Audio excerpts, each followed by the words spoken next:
आई असती तर आई असती तर आजही सगळं सोपं वाटलं असतं. आयुष्य जड झालं तरी डोकं तिच्या कुशीत टेकवता आलं असतं. लोक प्रश्न विचारतात पण उत्तर द्यायची ताकद नाही. आई असती तर तिच्याकडे मन मोकळं करून हलकं झालं असतं. आई असती तर आजही सगळं सोपं वाटलं असतं. दुःखाला नाव न देता तिच्या मिठीत गिळून टाकता आलं असतं.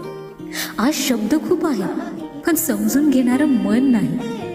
आई असती तर न बोलताच तिला सगळं समजलं असतं. आई असती तर आजही सगळं सोपं वाटलं असतं. रात्री चंद्रासोबत नाही तिच्यासोबत बोलणं झालं असतं. मोठी झाले मजबूत झाले असं जगाला वाटतं. मोठी झाले मजबूत झाले असं जगाला वाटतं. आई असती तर माझं मूलपण अजूनही जिवंत राहिलं असतं.